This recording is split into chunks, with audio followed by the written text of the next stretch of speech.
Hey guys, welcome back. Show number 2, Dose with Jake Elkins, Ironclad Wrestling. We are doing the top 25 of the last 25 years. And, it was so much fun to do show 1 and to realize how hard it is to do, Jake.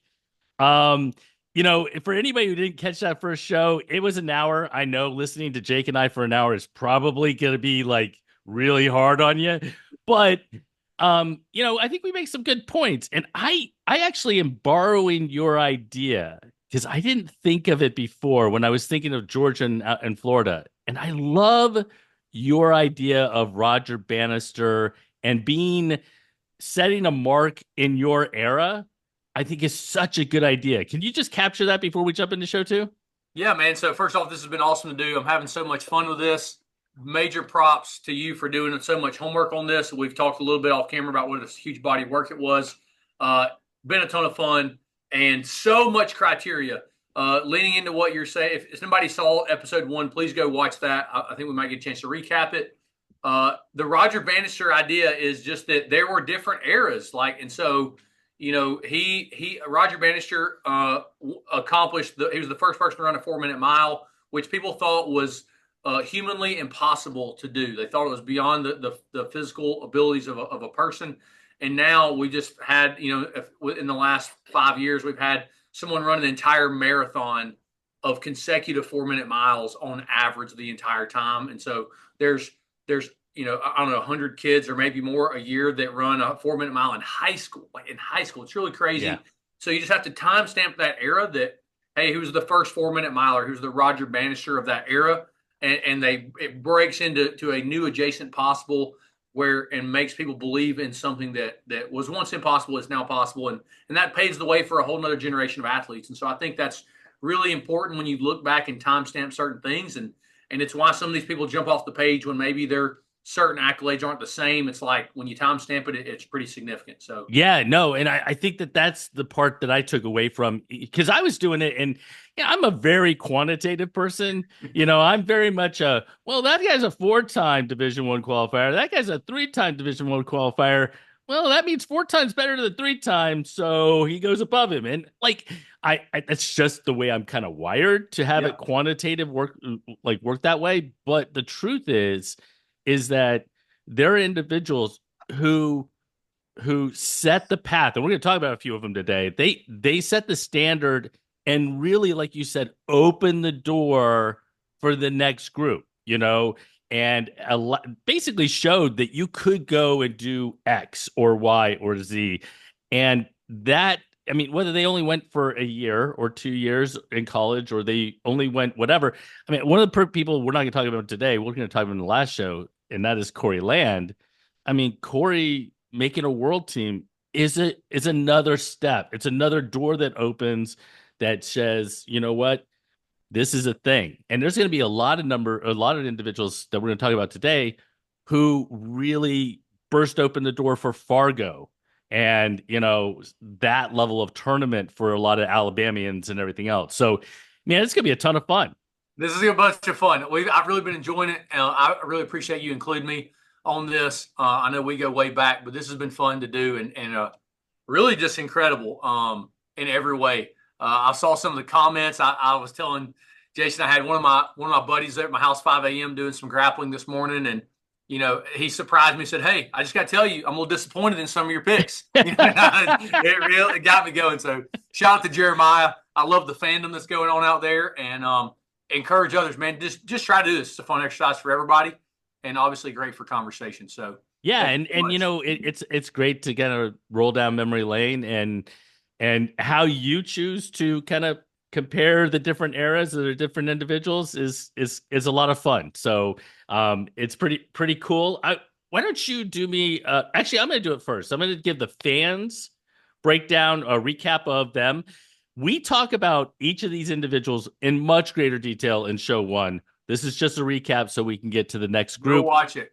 All right. Shameless plug. Go watch it. Absolutely. So number 25 on the fans vote, Brody Christmas. 24 was Carson Hall. 23 was Yanni Vines. 22 is Yannick Simon. 21 is JD Johansson. 20 was one of the Cuthbertsons and Michael Cuthbertson. 19 was Jordan Simpson. Shout out to the Simpsons and Shankles.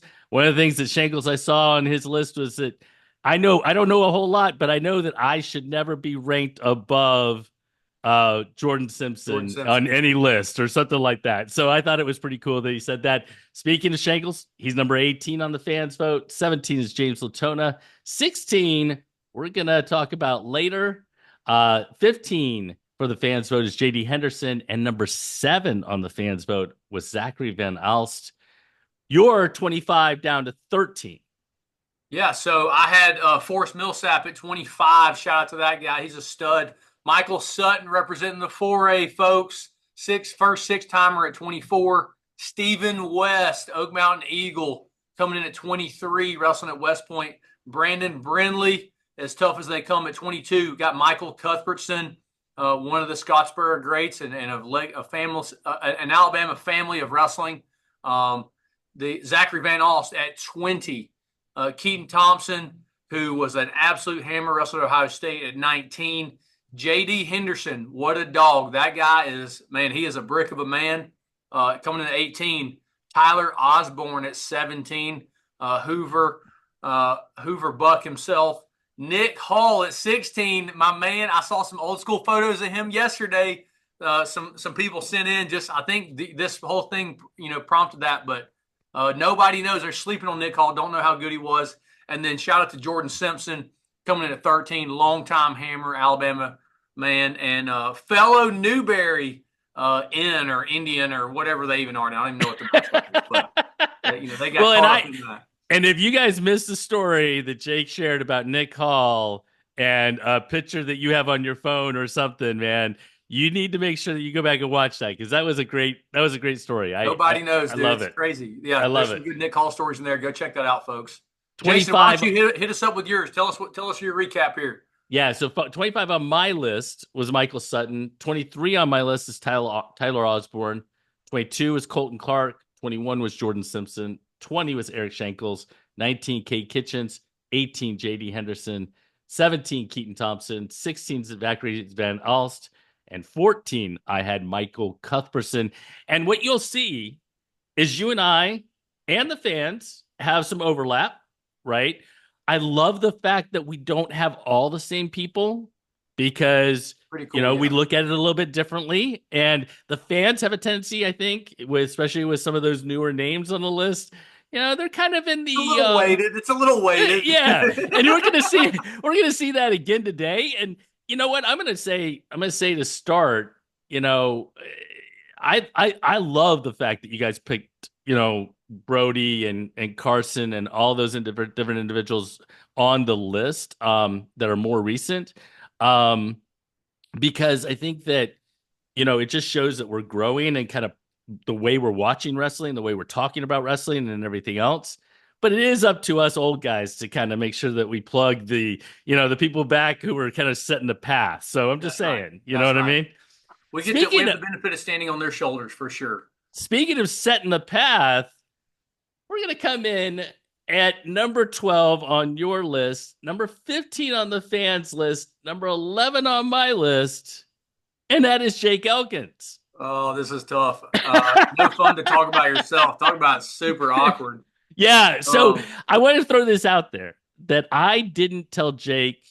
Normally, I would say don't include yourself. And if the fans should include you, that's fine. If I include you, that's fine. But don't include yourself. We didn't have that conversation ahead of time. And really, as we look across 11, 12, 15, we're all pretty much in agreement of kind of where you stand. And honestly, Jake, one of the things I love about your story is that you were a good high school wrestler.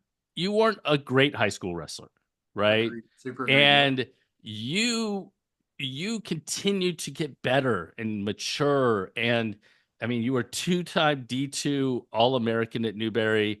You grew so much as you got older in the sport and as you matured in the sport. And I just think that that's a real story to tell and a testament to a lot of individuals who maybe are at, they're trying to win their first state title, their first state title this year or something like that. it's a long road, man. Man, that's a really big part of our story and why we do what we do at Ironclad. We're, some people would say that we're snobs about the way that we train or our philosophy on it, but it's a marathon. It's not a sprint, and peaking in high school is not the most important thing. A lot of these guys that you're going to see have going to have way better college careers than high school. I could tell a lot of stories of teammates and different people or guys that are on this list that were insane in high school, like insane in high school. If I was ranking a best high schoolist, it would look very different. But when we're Hmm. looking at best wrestlers, you got to look at the total body of work. And so we have a college, the whole goal is to leave miles on the body so that these guys can train 5 years really hard in college because you're going to have to do it. So it's a big part of our philosophy. And I just have seen the shortcomings of it. And I got it wrong a lot of times as a coach. But yeah, I mean, having a college perspective where, hey, you need to be good enough to get your foot in the door and at the end of high school, maybe even take a prep year. That's really popular now, and I think super valuable. But having a college perspective, and I was fortunate to be able to have some success. It's hard to timestamp that era. It's kind of weird talking about myself, but like I think it's part of the story, which is why I included myself. Listen, I'm looking forward to the next 5 years not being on this list at all. That's Hmm. a big part of what I want our legacy to be is that we catapult the state in a way where I can't be on this list. Hmm. Um, but at the time when I went to college, there really wasn't anyone else who had gone to college and stuck it out, Hmm. much less really had certain levels of success. And so I think a couple of things that for me were, yeah, I hit the podium twice in college. I wanted to be a national champ, never did that. I had some eligibility left, and I started a family and things in college that I don't recommend our athletes do. I got married and wanted to be first to do everything, and so um, whatever. I did some things out of order in terms of that. It would have definitely made an athletic career easier if I didn't. But I was able to hit the podium twice. I think that was the first person to be an All American at the Division II or higher level in like 40 something years. It was since SEC wrestling. I think was the last person before that, and so it was just kind of hard to like. There wasn't someone else to really look up to or forward to. Even though there had been a lot of great wrestlers in high school, nobody had panned out, and so I was just really trying to make that happen. I had some other really cool awards, wrestler of the year type stuff, and some cool things that I got from my university. My mom, moms are the best. They always save like pictures, and back then nobody would have this now, but it was a newspaper article, and she like showed me a newspaper article. I was like a finalist for the NCAA's Most Dominant Wrestler Award, and Oh, and she actually like gave that to me a few years ago, like framed and stuff. And I was like, wow, this is so cool. I forgot about this, but that's cool. um, I was nowhere in this. It was based on like point margin stuff, but like the other names on the list were David Taylor and Logan Steeper, and I was like, wow, it's just cool to have my name beside those guys. I don't pretend that we were the same. I was wrestling a mixed Division I and Division II schedule, and they were not. Yeah, yeah, yeah. But it was just cool. As an Alabama boy that was just proud to be there. Those are cool things. So it was a fun time, man. It was really awesome, and I'm proud for that experience. But I'm looking forward to not being on the list and us catapulting some of these guys that are still active and training because their body work isn't done, and when it is done, it'll far surpass the rest. But it is part of I think the story of Alabama wrestling, right? I Yeah, mean, yeah, absolutely. And I think it's important to include, and I would have included even if you hadn't. So, I mean, that was going to be what that was, and I was going to ask you about it. So I'm glad you did. I mean, where you put yourself on the list, it doesn't really matter to me. I don't, whatever. whew, But I I'm glad we think, got that behind. Can we move on? We'll talk about the next but one. but I do want to ask you the question, and because I think that it's such an important part of the story, and that is that you know, that trajectory to continue that trajectory. And now as a coach, how do you have that conversation with parents and kids about, hey, this moment doesn't define you, right? You've got moments in the future that are going to be a thing. But, for a kid, man, so I actually did an interview with Michael DiAgostino. He's now the assistant coach down at Kaiser yesterday. And I was talking to Michael. Michael never won a high school state title in the state of Florida. He never won one. He was a Yeah. five-time Division I NCAA qualifier, and a two-time All-American at Northwestern and wrestling for Michigan. So how do you have that conversation that this moment isn't the moment? Like you're going to Man, continue to get better. listen, if you knew how difficult that is, people perspective, their perception is reality, right? We only Mhm. have our limited perspective, and there's a lot of areas that I'm not, you know, you don't want my advice in a lot of other buckets of life, okay? But in terms of wrestling, like this is my unique lane, and the Lord is planting me here, and I love it, and it's really hard, man. It's really hard to help parents and athletes have that perspective. I know they often don't see it. I know they don't see it, and that's led to some frustrating conversations or frustrating goodbyes or disagreement over things, and people kind of go their own path. And I can't say that's not hard as a coach because you care about those kids, and you're like, I know that you want this, but you need some vegetables. Like you got to have it. You got to have this perspective. You got to have it. Like this is what you got to have. This is so important. Here's why it's so important. And here's case study and case study and case study. This person, this person, this person. But people ultimately want to do what they want to do, man. And you just got to love on them and accept that it's their journey, and you can't force your journey on them. Right. You, know, You you can can try to impart give some them some. wisdom, but ultimately it's their choice. I figured out later in life that my dad was pretty smart, but I thought he was pretty stupid for like the first 25 years of my life. And then, somewhere about age 12, 13, I was like, I don't think he's real smart. And then I got to about 25 and life hit me. And I was like, wow, my dad was like, he kind of had it going on. So it's funny. Eventually, all things come full circle. Um, we just Yeah. want to help as many as we can, and we try to do that in a life giving way, but you can't it's different in the early days of coaching with guys that I coached with in the past, whatever, and I've been a part of it many times as an athlete or seen it in other programs where you force people to do the thing. Man, in 2024, like you can't be forcing people to do anything. We live in a free country, and even if you do force them, they don't. They're not A going to man adopt it. a man convinced against his will is still of his own opinion, right? Hmm. And so you have to just you give them the information and go make the best decision that you want. And that is, man, Jason, that is a really, really hard question and a very pointed one.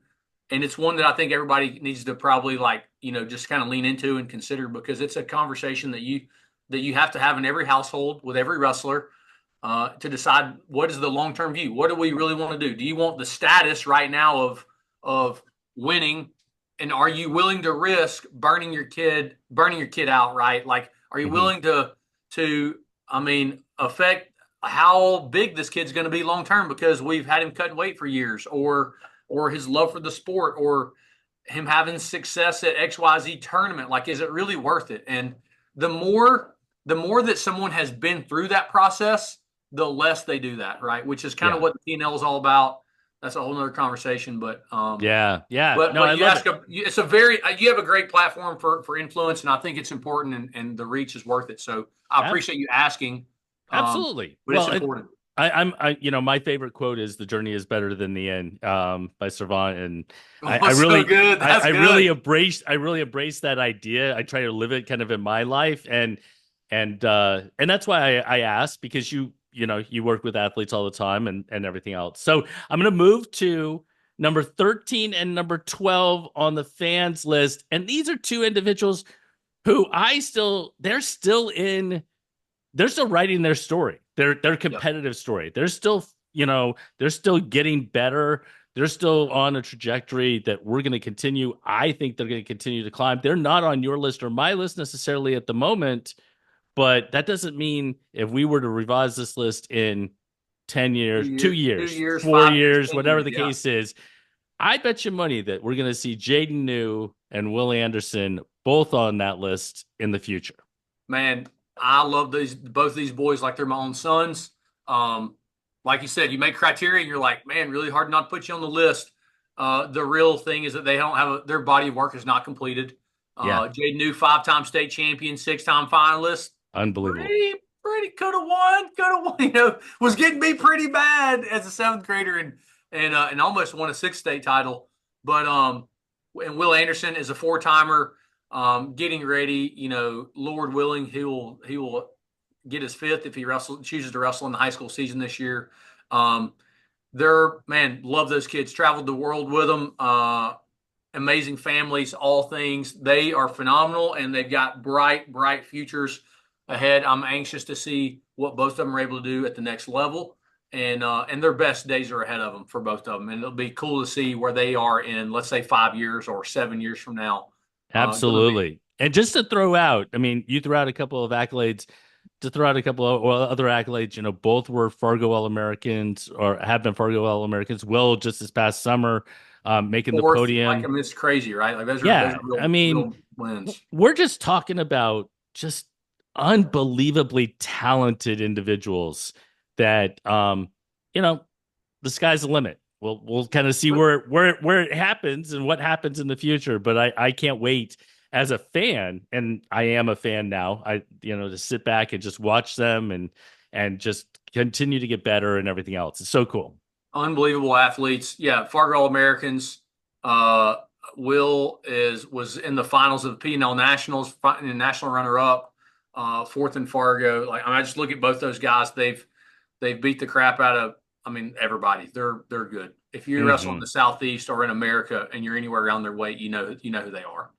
Well, we're going to take a step back in time for number 11 on your list, number 11 on the fans list, number 7 on my list. And really, besides the Cuthbertsons, who we're going to talk about a couple of them in a few minutes, the other name or one of the other names that really pop out if you talk about the history of Alabama wrestling is Countryman, and specifically John Hayden Countryman, out of Prattville. I mean, in high school, like Unbelievable, untouchable, right? unbelievable. Right, John Hayden's a year younger than me. We grew up in that same era. I know his brother's his dad. right. Amazing family of Alabama wrestling. John Hayden was honestly a privilege to get to watch. It was really special to watch him. Just really a special person. Um, he passed away Mm. in college before really he got a chance to do all the things that he was going to do. He went to Virginia Tech to wrestle Division I when Virginia Tech was in their heyday. And I mean, they're still phenomenal, I guess, but like they had just surged and were like Hmm. hot, hot, similar to Iowa State right now, how they're just red hot. Virginia Tech was kind of in that era.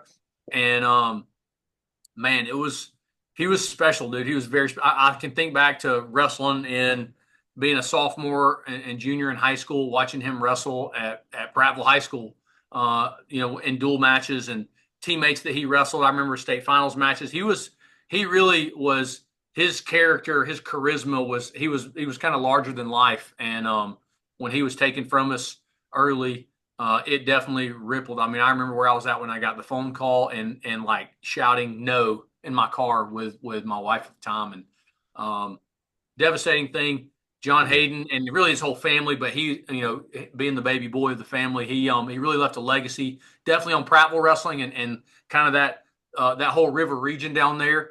And man, absolutely phenomenal. 5-time state champ. Like he was everywhere, winning matches at Super 32. I just remember he was electric. You were looking for him to wrestle. He was a competitor. He was talented. He was hardworking. Like it was pretty. He was definitely a gamer. I would never really trained with him in practice, but man, like on game day, you want to watch what he's doing because there was going to be fireworks, and it was pretty cool.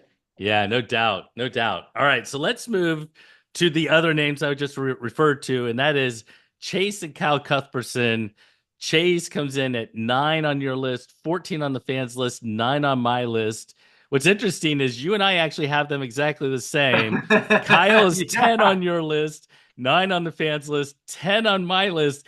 And I really struggled with, do I put Chase above Kyle or Kyle above Chase? I'm like, How did the fans get the gap between what is it 14 and 9? Like who did they put in between? Like I don't I'm like know. they go together and then which is which, it's like That's the way I think about it because they both wrestled at Scottsboro. Both were 5-time state champs, right? Both were Fargo All Americans. Um, Chase was they both wrestled at Utah Valley. I think the only thing that was really different between them is that Chase wrestled, I think, a year or two longer than Kyle did at yeah. Utah Valley. Otherwise, I mean, I think I was looking it up. One pinned their sophomore year. One pinned their state finals opponent in 32 seconds, and the other pinned the state finals opponent in like 29 seconds. I mean, it was It was just like unbelievable. it was exactly the same. So Guys, every match was double leg, chicken wing, or half and pin, like clockwork. It was crazy. It was like, what in the 1990s wrestling were we watching? Like they weren't lat dropping people, but otherwise it was like a scene out of Vision Quest, double leg, half pin, and the things that every dad was watching was like, come on, son, like didn't you see how he did it? Like it's that's do so this. easy. That's all you got to do is do that. It's like, yeah, yeah, just do that. Got it, got it. They were total studs, man. Their family's phenomenal. We got to sit together at NCA's one year out there and talk to dad and the brothers and man, just really amazing people. Definitely, I think we talked last thing. Go back and watch it. We talked a lot about the Cuthbertson family on episode 1, but dude, these guys they were studs. I mean, absolute studs. Bulletproof.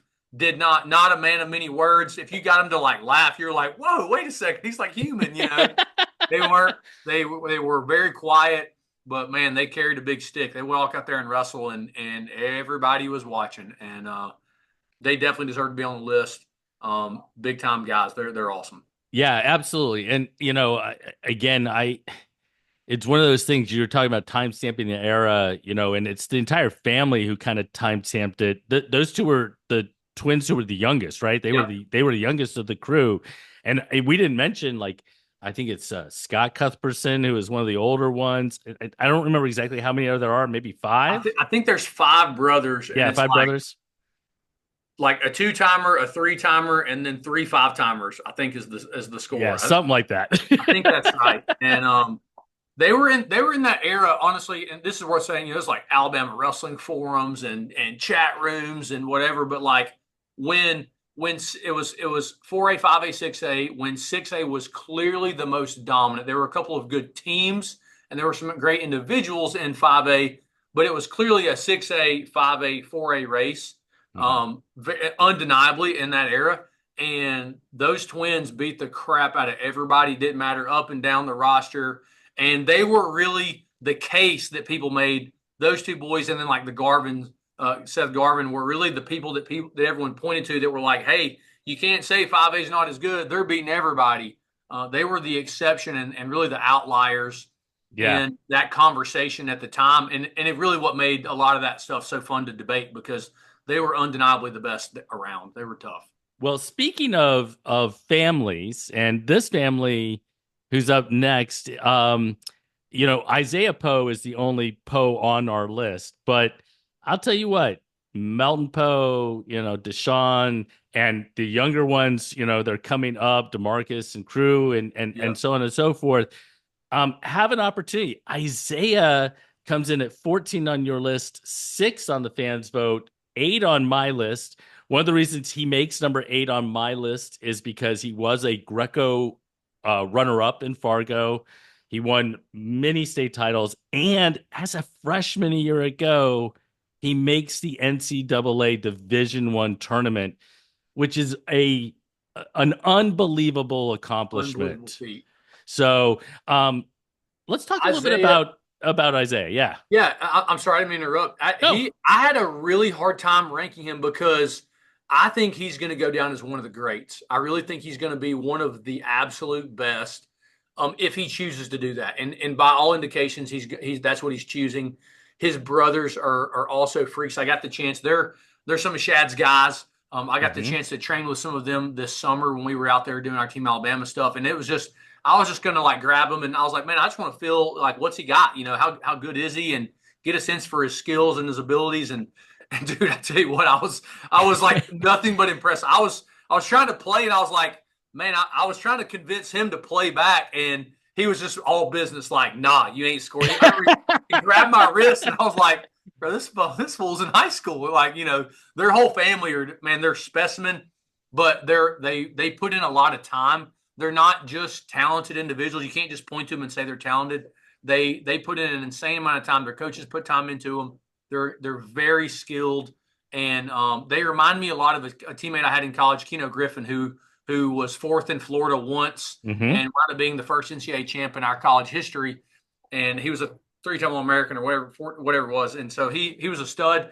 And when I see those po boys, I think of Keno.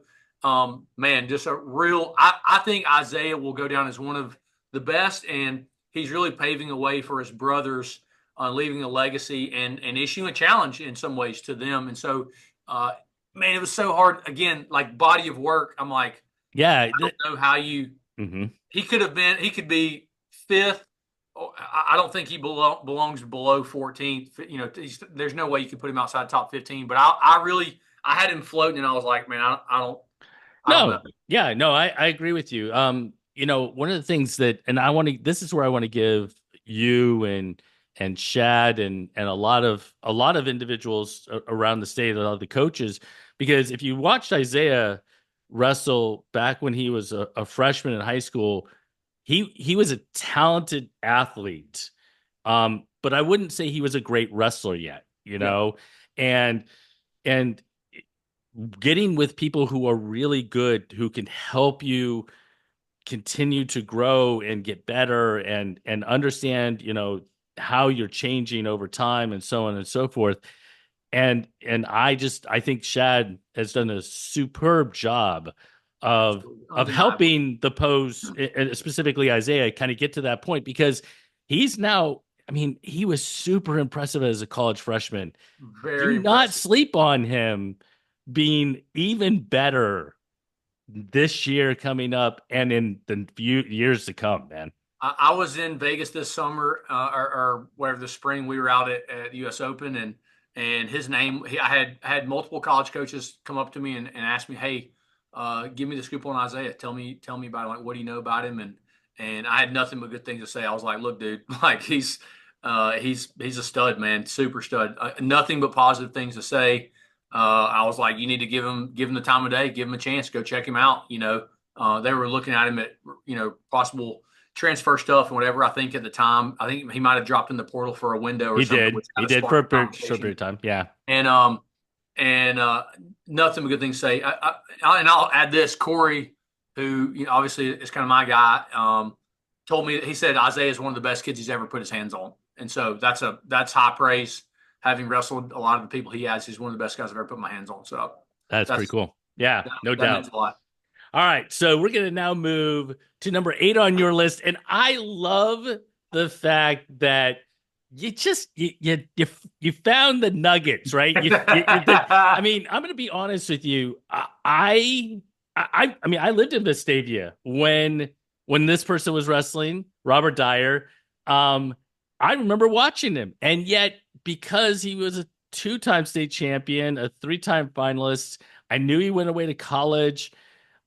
It kind of got lost on me. And you've got him on your list at number 8. The fans do not have him on their list, but why do you put Robert at number 8?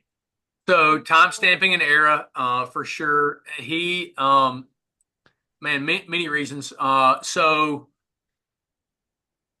First, let me back up and just say Okay. this is a prime example of how much data there is to sift through and how hard this is. Because he wasn't on mine either, and I was looking at someone else, and then I was like, "Oh my gosh, Robert Dyer!" Like, because when you're looking at accolades, it doesn't you don't trigger as easily, right? Because he was just a two timer. But And he just a two wrestled timer. I didn't win just a, two, just a so two timer, yeah, casual two timer. yeah. Um, he was I believe he was a Super 32 finalist. He wrestled in the Dapper Dan, which was Yes. like is basically the old version of Who's Number One, and he wrestled 5 years at Columbia, Division One wrestling. I mean, we used to see him on the circuit everywhere. I'd be like, "Bro, Dyer, what's up, man?" And he was a total stud. And another thing too that a lot of people don't know, so he had a club foot, right? And so we used to always say he had like a power leg or whatever. Like one of his legs was like he was not, he wasn't going to be a track athlete. He wasn't going to be doing anything else. And dude, he was just so freaking tough, like a mental giant. And it was impressive, man. He was.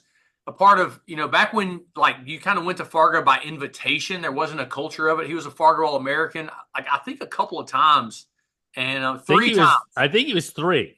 Yeah, I need to call him, but he was a brainiac. Really was a scientist about wrestling, and just willing to run through whatever wall you put in front of him, and he paved the way in a lot of ways.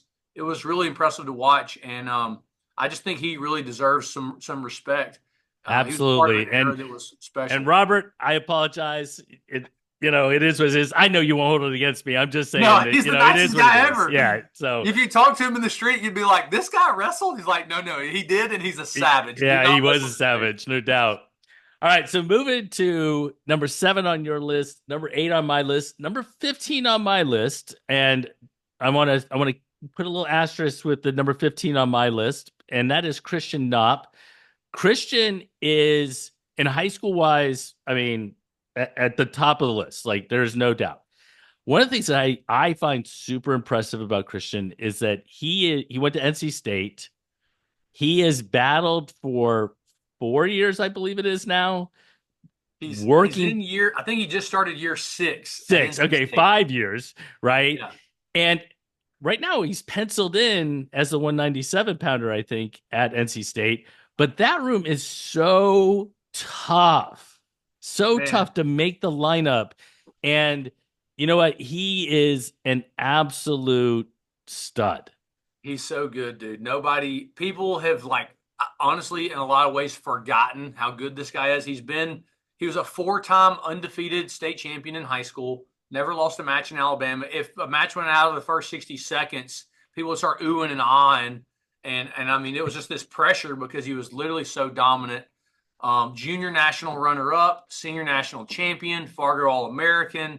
He went to NC State when they were like third in the country. And Mm-hmm. he's been behind basically an NCAA finalist every year at NC State, and it's like Yeah. he's having 2 and 3 point matches in wrestle offs with the guy that's the NCAA finalist, and it's just tough, man. It'd be like that. He could transfer and be the guy at a lot of places, and he's chose to stay there in Raleigh. He just loves the environment and has really set up life there. And he was high for me because he was one of those guys. He was a guy that Corey and a lot of those guys looked up to, right? Mm-hmm. Michael Land and a lot of people in that era looked up to Christian. He was kind of the older guy, and or a guy that was having a crazy level of success in that era. And he was one of the first people to come out of small class Alabama and do a big thing. That's what I was going to refer to. And I think that was super important because you can look at his high school accolades and you could go, well, it's smaller. It's a smaller classification and everything else.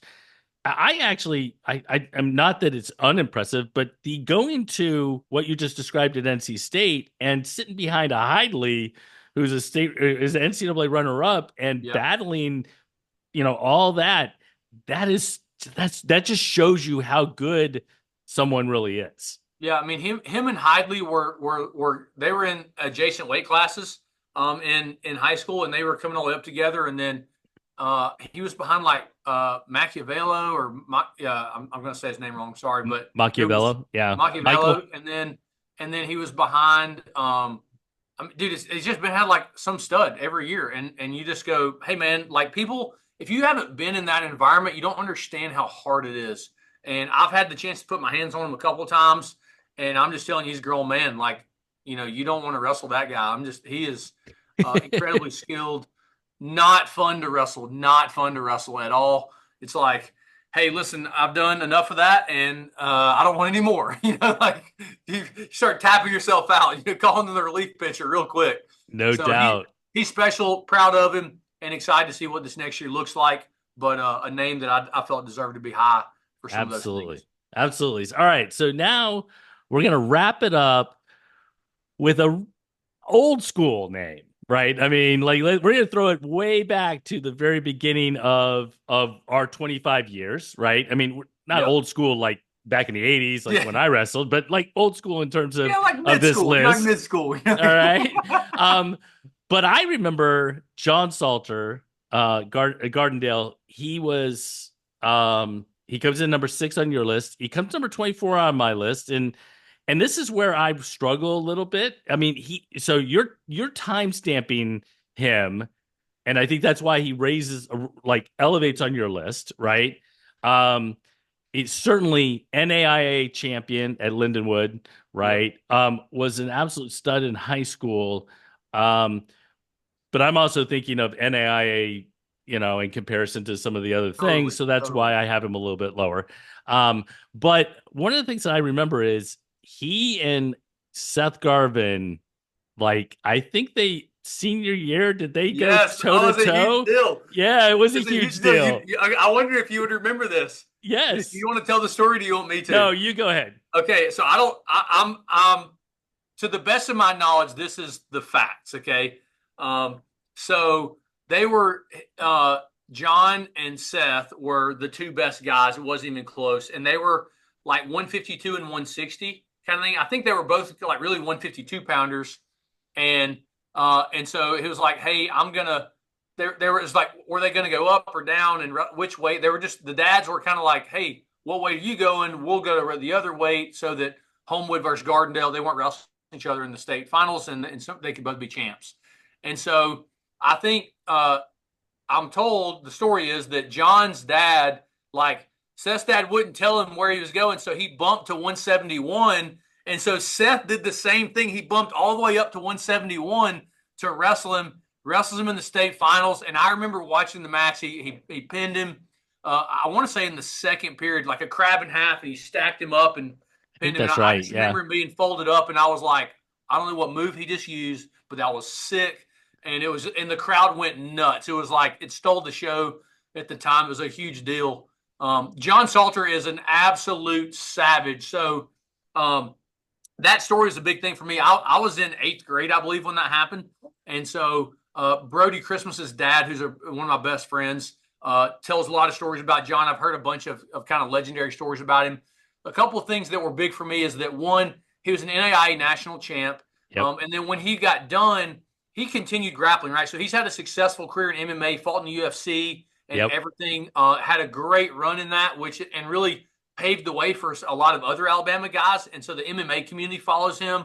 And then he was invited and competed in the ADCC grappling world championships, I didn't know that. which Okay. is like the jiu-jitsu version of the Olympics.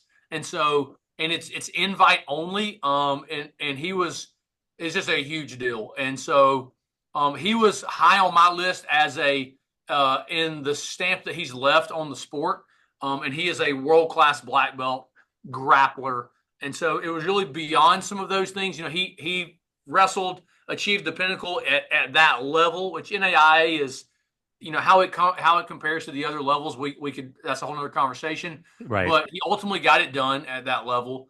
And Joey Davis is a four-timer or whatever at that level, and everybody wants to talk about him and Kel Sanderson being the same, which are different, but John paved the But way in a lot of unbelievably ways. talented. Unbelievably talented as well, Yeah. right? Okay, not from Alabama, okay, but John was a pioneer in a lot of ways, and I just feel like there was some respect to be played, and two, I think one thing that's cool is depending on what everybody's age is, it's interesting to see the people that are like 4 or 5 years older than them, 3 to 5 years older, how they put them on a pedestal a little bit. And I felt like that might be a factor for me a little bit too, that John was in that area right above me, like with Seth and those guys. And so honestly, when I was in college, I would think, I thought about, I was like, hey, John did it. Like John did it. So I'm like, I'm going to stick this thing out and do it too. And so, but he was someone who I tried to like follow in their footsteps, even though I didn't really know him well, I could like follow the idea of that and know that, hey, there's some other white boy that was tough enough to do this. So Jake Elkins, you're going to do it too, And so, anyways, John's the man and deserving. The fans didn't give me any love. It hurt my heart. No, Hurt my heart. they did not give him any love. I'm not terribly surprised, only because of, I don't know how many people actually remember that Yeah. situation. I don't. I mean, I was Not around. surprised. I was around during the whole Garvin and Salter thing, and just paying attention, and I know Seth used to talk about, and I don't want to put words in Seth's mouth, but this is kind of what I remember. Yeah.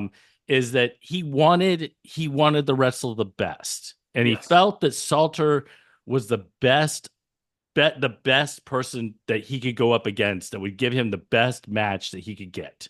And That was what Seth has said as much to me as well, and that's what I thought was cool because I didn't when I before he shared that with me, I thought there was like a tiff. I was like, oh, what was the tea? You know, what's going on? Like, what's the backstory on that? And he was like, no, man, I just really wanted to wrestle the best, and John was good, and I wanted to wrestle him, yeah, and so yeah, he was he was pursuing that match wherever it had to happen, which is yeah. Well, and if you they both weighed in at like not 171 like. yeah, so I mean that year I think Seth had gone to Beast of the East and he'd competed in lots of different places and all these sorts of things. And he knew back home like he could kind of figure out what weight he wanted to go and not really worry about it, but he still sought out the competition. That's actually one of the things that I had a lot of appreciation for was that they kind of, they kind of ended up meeting one another when the truth of the matter is they could have separated in probably one weight classes without a problem, but that's the way that was. I was trying to look because if you timestamp it, I'm pretty sure. So Michael Cuthbertson was first at 160 in '04. I think that was the '03 season. I was trying to go back and find our notes on everybody. Yeah, I'm pretty sure that I think was '03. Yeah, 2003 was the year that happened. '03 or '04. I don't remember what year that was. I'm trying to look at all three of well them stuff, but Seth won at 171 in '03 and in '04. and in '04. And I was trying to see what Salter I want to say that was won. the '03 season. So Salter took second at 171 in '03. Yeah. So okay, that makes sense. And so because Michael was at 135 and then the next year he was at 160 and he was massive. That's what I remembered. It was like I watched Michael wrestle and then a match or two later I watched those guys or a couple matches later I guess. And so that's what I remember being a young buck at the time. Those dudes are studs. So Um, I made a mistake in that I missed one person that I need to put on my list that's number ooh, 13 that I forgot as we were making this rundown, and that is TJ Sayers out of Hueytown. He made 13 on my list. One of the reasons is that he made the list for me was because when you talk about somebody who did something that not a lot of people had done at that moment in time, going to UTC, being a Division One qualifier was a huge deal, and everybody would talk about that kind of being the goal and that being the yeah. thing, and that's one of the things TJ did. Jason, you're actually right. That's a he's a big name who should be on this list. And I did not have him on my list. I feel like I maybe slighted him in that way because you're right, especially time stamping and all those things. And TJ contributed in Alabama for a long time as a coach, coaching at different schools and then the club scene and stuff. And he basically handed the reins over to Shad there at Warrior before he stepped down. And yeah, TJ absolutely is a big name in Alabama history. I'm glad that you interjected and brought his name up because what he did there was a big deal, and he wrestled for Brands at UTC when Yeah, Terry was there or yeah. Tom was there. Terry was I think the it was coach at Terry UTC. there, Yeah, right? it was Wasn't it Terry. Terry there? It Yeah. was Terry. Tom was at Virginia Tech. So as I am looking back through this to make sure I didn't miss anybody, I actually realized I missed one other person Let's name because it. Who is it? I'm an idiot. And do you remember Blake Heron? Yes, I do know. Remember Blake Heron. Blake is a couple years after me. He's like my brother's age, I think. One of my middle brother Matt. Blake Blake Heron comes was in tough. 12th on my list.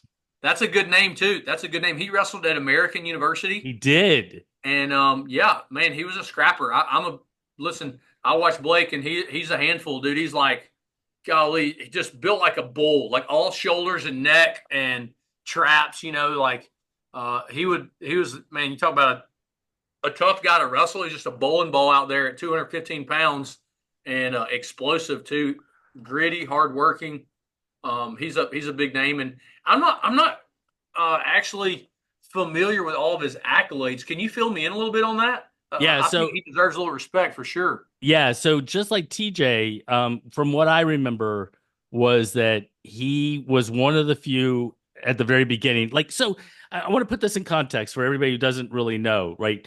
So Seth goes, Garvin goes, and we're going to talk about Seth in the next group on the last show. But just to give you Shocker, he context, made the last episode. so so If you so haven't heard. so Garvin goes and he goes to Wisconsin and he was this level of kind of whatever, and there was a lot of expectations Yep. and everything else, and you kind of expected those things, but with a few other individuals, as far as like laying the foundation and having the path, right? TJ, we talked about being an NCAA qualifier for UTC. Blake ended up being a two-time NCAA qualifier at heavyweight Yeah, for which is American.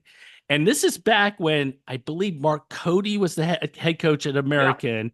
They had just restarted their program, and he was one of the individuals that was huge in this rebirth of a program that had kind of I wouldn't say it completely died, but it was not in a good place in the early 100%. 2000s. I think that's fair to say. That's not. I mean, we're not trying to be ugly or throw rocks at what was going on there, but he was definitely a part of the resurgence of that. And I mean, yeah. I mean, I remember watching him at NCAA's in person, and I was like, bro, I can't believe my man's down there scrapping it out right now. And he was chippy and full of piss and vinegar and about it. He was absolutely about it, dude. He was getting after it. Um, yeah, that's same thing. Another guy that absolutely deserves to be on the list. That's how hard it is. That's why it's like, oh man, these are rough. Yeah, no, I know. And you know what? If I forgot somebody else, we'll just add them to the last show and That's we'll just go right. from there. I But don't need to name this guy, and this guy, and this guy, and this other dude who could probably beat me up now. Let me just make sure I put his name in the too. Yeah, so we're left with six names, I believe, for the last show. We're not going to talk about who those six names are. They kind of fall as I throw up a graphic here. They kind of fall at different spots depending on whether we're looking at Jake's list, we're looking at the fans list, or we're looking at my list, and that's okay. Um, but you know what, Jake? This group, between 6 and 15 or so, for most of these, for us, yeah, um, averages. they kind of feel like the right spot. It's hard to kind of figure out who goes exactly where, but I think we feel very confident that they belong on the list somewhere. The question Once was, where were they going to fall? Yeah. I think I can agree that the Cuthbertsons need to be together, but basically every apart from those two, like everybody else can bump all around. Like they can go up and down together. But this was very difficult. And you and I have talked a lot about that off camera. And I keep saying that because I could rewrite this list today. And I wrote my list 4 times and it looked very different each time. And I finally was like, I got to just submit one. Like, let's go. Well, And and you also said at the beginning of this show, if you just did high school accolades, it'd be a very different list. yeah, But we're talking a body of work, and that's one of the things I love about some of the names that the fans put on the list, because there's a lot of individuals who have still a lot of their story to write, and it's going to be fun to watch them continue to grow. absolutely. I'm looking at this list right now. I'm just like, I want to talk about them. We'll save it for next week. It's going to be great to do. This has been so much fun. I really enjoyed this. It's a fun trip down memory lane. It's awesome to give some credit to some guys who may not be front and center in our sport and in our state anymore, but the work that they did was not, for nothing, right? And it lives on long past the Absolutely. days that they take their shoes off on the mat. And some of these guys are still contributing, still giving back. Some of them are still scrapping daily. There's probably some guys in practice right now, and so that's what's fun. This is a live list. It's going to keep changing. And I'm really just most excited about, as much as I want to celebrate people of the past, I think stirring the excitement for the current era, the modern era, and what's happening, what is still being written is really what's the coolest. And the thing that I think the real hope for all this is to just stir some fandom about that. If you don't know one of these young men's names, man, get attached to them, find them on socials, and follow their journey, because they're a kid from a small town school just like you are. And if a couple of young people get motivated and inspired and attached to that story, they can believe in the next 4 minute mile right? The next benchmark and be the next people. So Yeah. Well, this has been really meaningful. and out of the next six that we're going to talk about, several of them are still writing their story. Oh, It'll be fun to talk about them. So, yeah.